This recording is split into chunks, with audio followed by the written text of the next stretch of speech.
안녕하십니까. 김필수 자동차 연구소의 김필수입니다. 오늘 주제는요, 최근에 가장 큰 화두 중에 한 가지는 바로 배터리의 미래라고 볼 수가 있겠죠.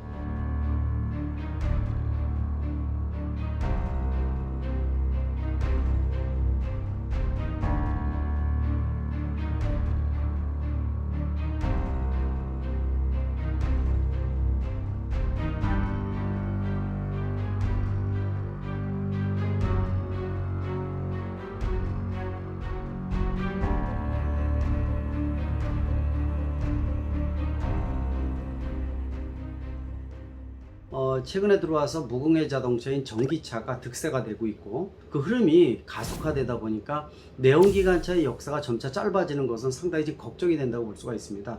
저도 원래는 정부 자문이나 여러 가지를 통해서 약 40년 정도 배터리가 내연기관차와 더불어서 전기차, 하이브리드차 여러 가지 차 중에 혼재되는 부분들로 간주를 했었는데요. 이 전기차의 단점이 많이 사라지면서 글로벌 제작사들이 전기차를 출시를 하면서 전기차의 본물을 이루다 보니까 내연기관차의 역사가 20년 정도로 짧아지고 있다는 것도 하나의 걱정거리라고 볼 수가 있습니다. 이렇게 빨리 바뀌게 되면은 이 생태계 자체가 혼란스러워서 기술력 양성이라든지 또 일자리에 대한 부분들이 경착륙의 가능성이 상당히 커지고 있다는 거죠. 그런 측면에서 보게 되면은 정부나 지자체가 좀 더 열심히 해서 미래 모빌리티의 준비를 철저히 하지 않는다면 상당히 충격이 가해질 것으로 예상을 하고 있습니다. 뭐 아시겠지만은 글로벌 자동차 제작사들이 전기차를 올인하기 시작을 했습니다. 최근에 들어와서 북유럽을 중심으로 해서 국가의 그 내연기관차 판매 종식 선언을 했었죠. 노르웨이라든지 네덜란드, 영국, 프랑스, 독일 등 유럽을 중심으로 해서 번지다가 미국도 2035년에 내연기관차 종식 선언을 했고요. 대한민국도 국가기후환경에 의해서 2035년 또는 2040년에 내연기관차 종식 선언을 하겠다고 발표를 했죠. 아마 2035년으로 될 것으로 보고 있는데, 자동차의 주력 국가인 일본이나 미국, 대한민국은 2035년을 기점으로 두고 있지만은 지금과 같이 전기차의 단점이 급격히 사라지는 상태에서는 2030년까지도 아마 생각할 수 있을 가능성이 높다고 볼 수가 있습니다. 그렇다면은 아마 우리 사회에서 모빌리티에 대한 수단이 전기차로 빠르게 급 전환될 것으로 예상을 하고 있습니다. 가장 중요한 부분들은 배터리의 내구성, 배터리의 어떤 활성화라고 분명히 볼 수가 있습니다. 최근에 들어와서 폭스바겐이 파워데이에서 발표한 부분들 보시게 되면요, 아마 폭스바겐은 이 디젤게티 이후에 본격적으로 내연기관차 종식을 고려를 했었고요. 최근에 들어와서는 아예 전기차로 모든 것을 바꾸겠다고 선언을 했습니다. 이 쏟아붓는 전기차의 R&D 비용 자체가 천문학적인 비용이라는 거 여러분들 아마 아실 텐데요. 이번 파워데이에서 가장 이슈가 됐던 부분들은 역시 배터리의 내재화라고 볼 수가 있습니다. 즉 폭스바겐 자체에서 배터리를 생산하는 부분들을 본격화하고 있다는 것도 여러분들이 눈여겨보셔야 되는 부분이 아닌가 이렇게 보고 있습니다.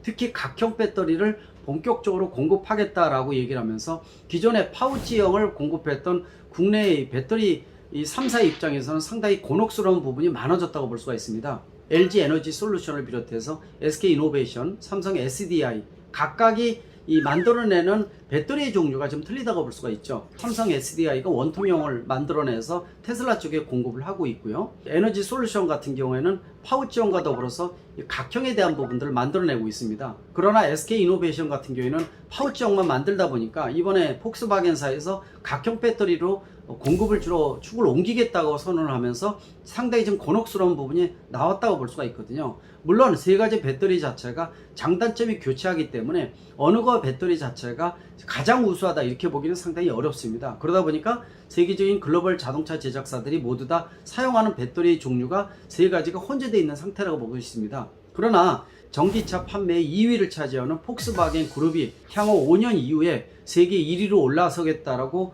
연구 비용부터 시작을 해서 공격적인 마케팅을 피고 있는 부분들은 상당히 중요한 의미를 차지하고 있다고 보고 있습니다. 기존의 배터리사도 고민이 많을 겁니다. 당장은 5, 6년 사이에는 전기차가 급증을 하면서 아마 배터리에 대한 공급량이 부족한 현상이 생기다 보니까 배터리사가 5, 6년 사이에는 그렇게 큰 문제가 되고 있지는 않다고 보고 있습니다. 그러나 5, 6년 이후에는요, 테슬라를 비롯해서 폭스바겐사 모두가 내재화, 또 다른 기업의 한두 개 업체가 내재화를 선언하게 되면은 배터리사 입장에서도 미래의 생존 전략에 대한 그림을 다시 그려야 된다고 보고 있거든요. 이렇게 될 경우에는 결국은 차별화시킨 또 R&D를 통해서 좀 더 업그레이드된 하이테크가 들어가 있는 배터리를 연구한다든지, 당장은 NCM 기반인데 NCM에다가 알루미늄을 추가한다든지 등등 다양한 모델을 통해서 좀 더 차별화된 기술과 차별화된 경제성에 대한 부분들을 강조할 것으로 보고 있지만은요, 내재화시킨 이 제작사하고의 경쟁에서는 상당히 고민거리가 많을 것으로 보고 있기 때문에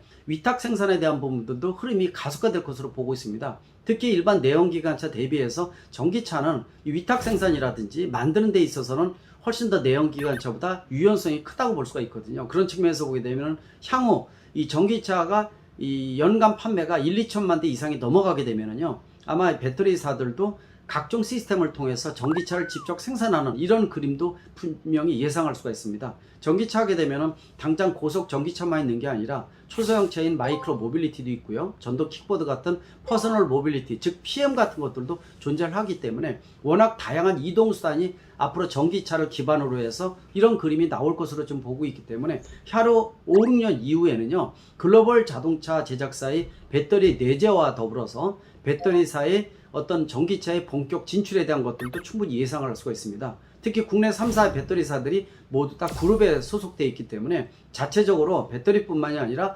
각종 자동차 관련 전장 부품을 이미 생산을 하고 있고요, 세계적인 우위를 차지하는 경우도 상당히 많이 있기 때문에 모터라든지 BMS, 또 인버터라든지 각종 시스템을 이미 생산하고 있어서 여기에다가 플랫폼만 어느 정도 조성이 된다 그러면 얼마든지 전기차도 불가능한 영역은 아니라고 보고 있거든요. 여러분들도 이번에 이 폭스바겐의 이 파워데이에서 발표한 이런 부분들은 세계적인 흐름이고요, 그 흐름이 가속화될 것으로 보고 있기 때문에 아마 그런 부분들을 눈여겨보시게 되면은 향후의 미래 모빌리티 시장, 또 여기에 관련된 배터리부터 각종 부품의 시장 방향을 가늠하는 데 도움이 되지 않을까 이렇게 보고 있습니다. 감사합니다.